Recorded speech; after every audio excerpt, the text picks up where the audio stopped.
Welcome back. Honestman, Skyrim optimized, here with Mary Abernathy. Between episodes, we finished joining the Thieves Guild, and we finished joining the Dark Brotherhood. If you want to check out those quest lines in more detail, I covered that in my Daenerys survival playthrough. In particular, episode number 4 should put you on the right track. I'll have a card for that here. Also between episodes, we began the Lost to the Ages quest, which is going to be the focus of this episode. And in so doing, we already collected our first Aetherium shard, as well as the Zephyr bow. If you want to check out that piece of the quest in more detail, again, that's in my Daenerys playthrough. That is in episode number 2, entitled Zephyr. In the process of doing those quests, I was certainly able to level up a little bit, and as you can see, I'm currently character level 16. The plan was to push Archery, which in fact is what I did.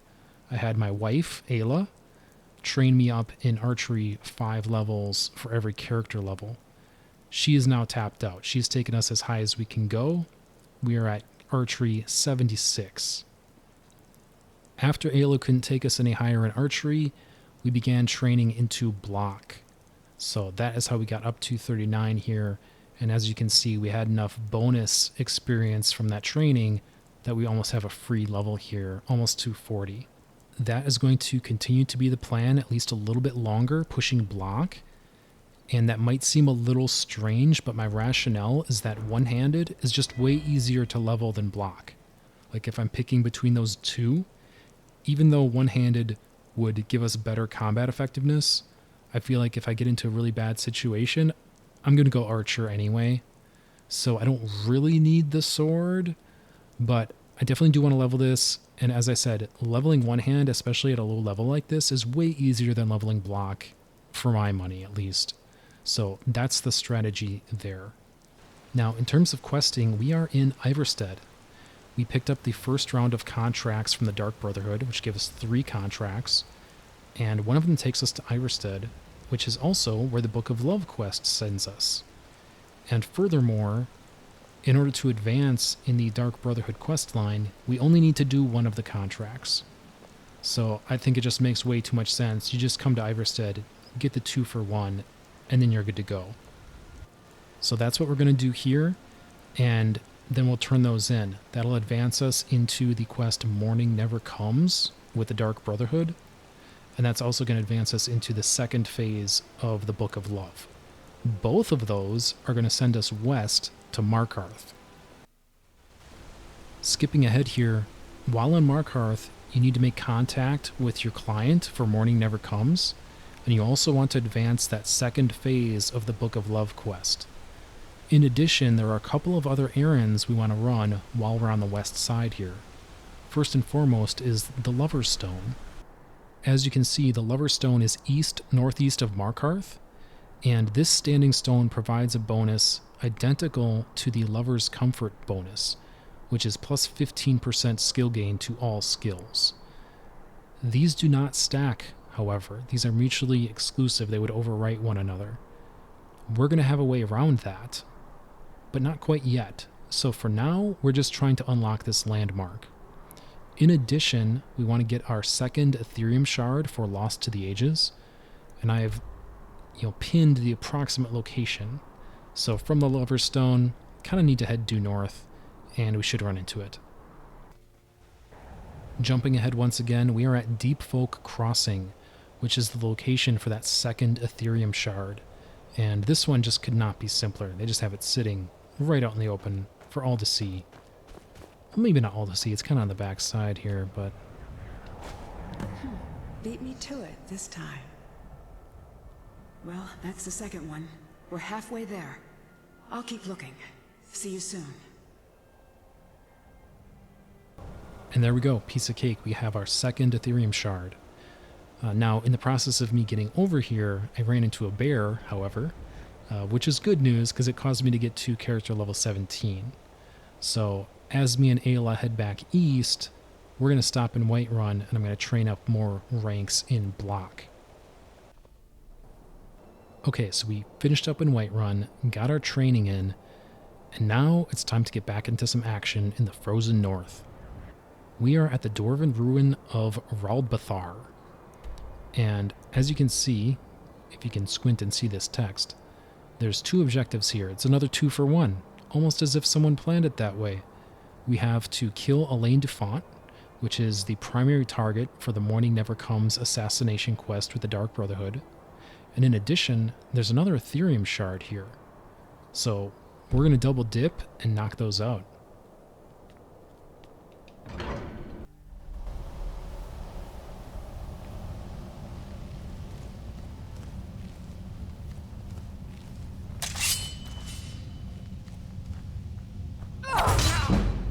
Never should have come here.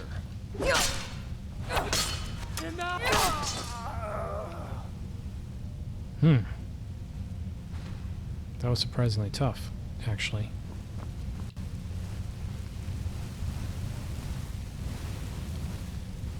The top priority right now is this Lost to the Ages quest. And once we get through this, we need to do some serious crafting. That's not to say that we're going to max crafting, any of them per se, but we do need to advance our smithing. I think that is the thing that is holding us back right now, is we are not able to properly hone our weapons or armor, but weapons is more of a concern. Although these guys are making it look like not much of a problem. That one's a little tougher.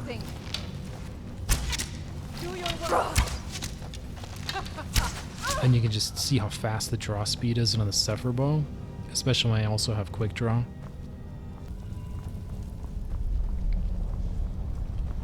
We could go that way if we wanted to just Rambo, but we'll go the clever way.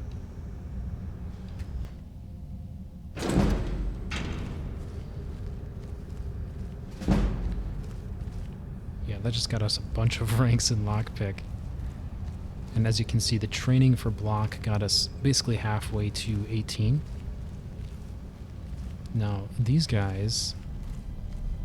Oh, he just stood up. That kills 2 of them. And we can just pop him. He's a pretty soft target. There we go, there's our kill. Down on the ground level here, we want to continue to be careful because there actually is a pretty tough enemy behind this gate. But this is the path forward to our Aetherium shard.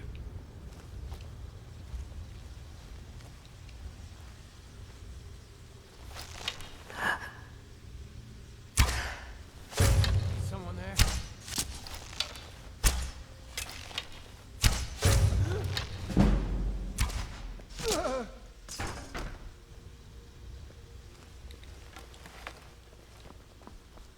Go. Highwaymen.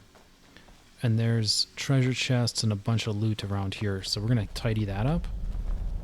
But this is our way forward.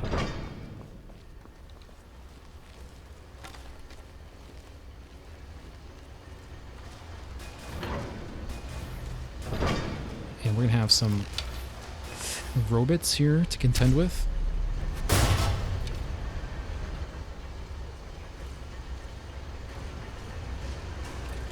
There's one.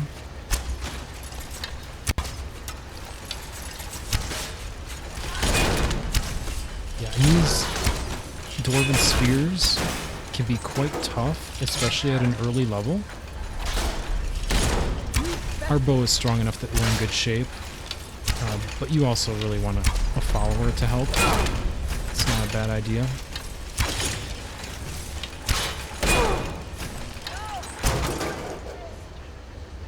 Go. Okay, doubling back quickly for treasure. There's a couple noteworthy things. First and foremost, picking all these locks and whatnot was enough to get me a level up. So, here we go, level 18. And I sort of like to lead the way with stamina, and then get health up to like 150, and then push stamina some more. So that's kind of where we're at now. I'm going to push some more stamina. Bow is maxed out for as much as we can put in it right now, at least the good stuff as far as I'm concerned. We can't go any further in one-handed. We have what we want for block. Light armor, we just want 1 point in Agile Defender, because we're going to hit the armor cap anyway. So just 1 point here, I think, is the way to go. Sneak, we can do some work in Sneak. The muffled boots that we have are identical to this 50% noise reduction. If we were able to put that muffle on a custom enchantment, it would be a better effect. It would be 100%. But we haven't done that yet. So suffice it to say that right now, this doesn't do anything for us, I don't believe. But we do want backstab. I mean, ultimately what we want is deadly aim. But to get there, backstab. The other thing that's noteworthy here is that we found Meridia's beacon. A new hand touches the beacon. Listen, hear me and obey. A foul darkness has seeped into my temple. A darkness that you will destroy. Return my beacon to Mount Kilcree. I will make you the instrument of my cleansing light. Yeah, indeed. So that is the quest that's going to get us the Dawnbreaker sword, which we absolutely want, but that is not on the agenda right now.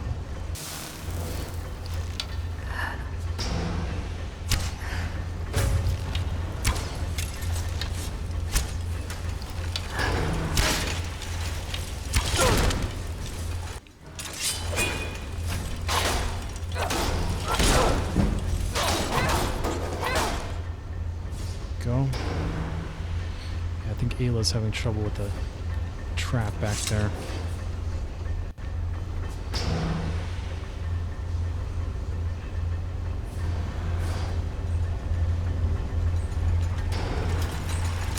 Oof.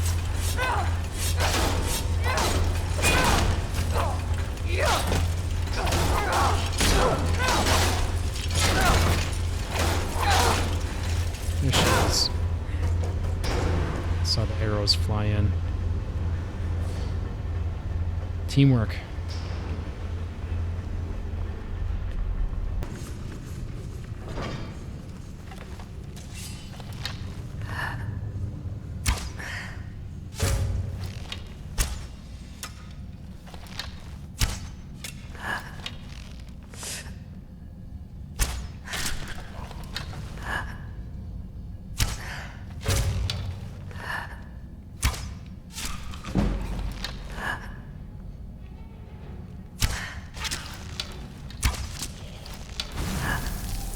Oh, wizard.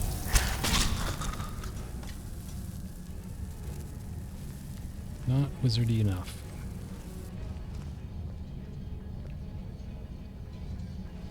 We just want to get up the stairs here, get to the high ground. There's going to be more Falmer here.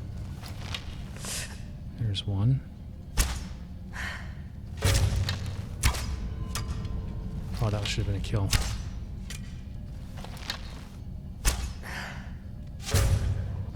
Once we get all the way up, we just need to push this switch over here. Drops the ramp.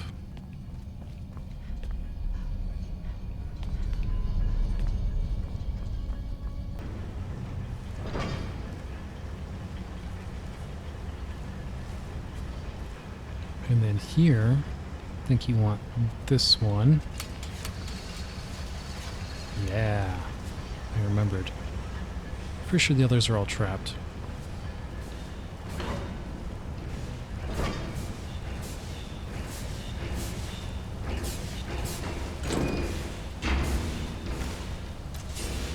We're gonna have more Falmer to clear out here. I'll skip ahead to that.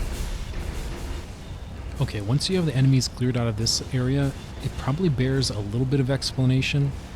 This is... I could be mistaken, but I think this is a truly unique sort of section of the game. Because what we have going on here is this switch doesn't have any power to drop the bridge.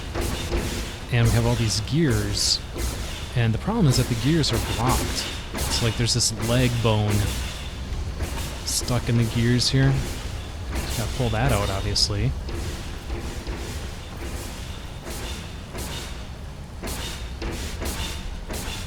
This one has a spine. Get that moving.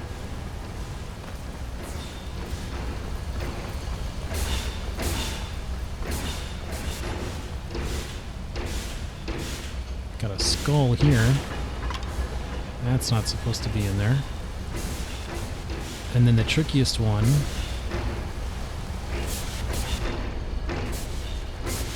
At least for me. Some scrap stuck in that one. I had a hard time finding that one. There we go. Now the gears are moving. Great. Then we just have to press the button. Which means we have to fight a Centurion. But I think between me and the wife, if we can just get good shots in here.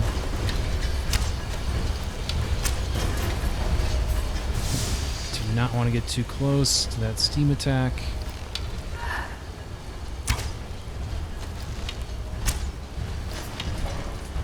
There we go.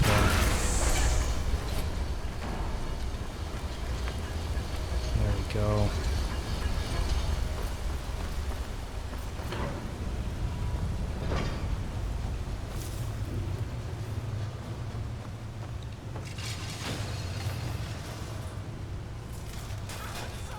There's our friend there.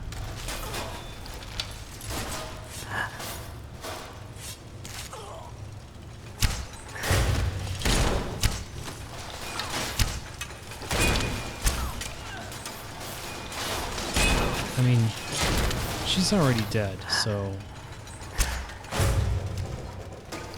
it's not like she's gonna die again, right?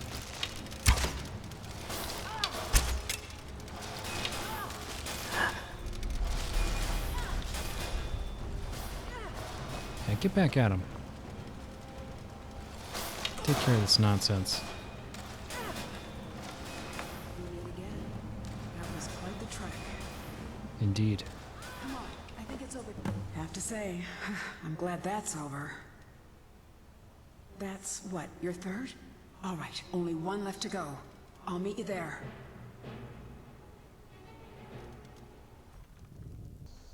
And with Aetherium shard number 3 in hand, our next stop is Mzulft for number 4.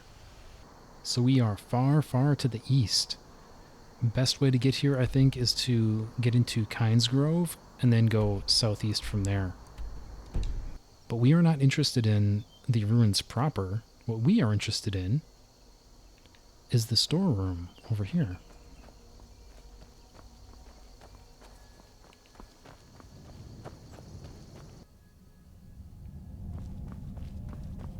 There she is. There you are. Give me a hand with this door, would you? Easily done.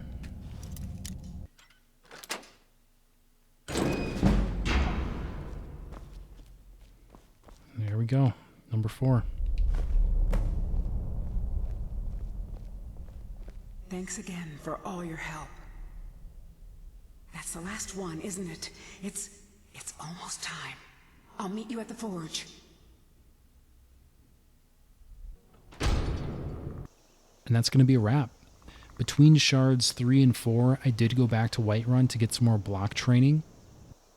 So now we are character level 19, and almost certainly we're going to be character level 20 when we pick up next time. I still have some chests to open, and I still have 3 more ranks of training that I can do at this character level.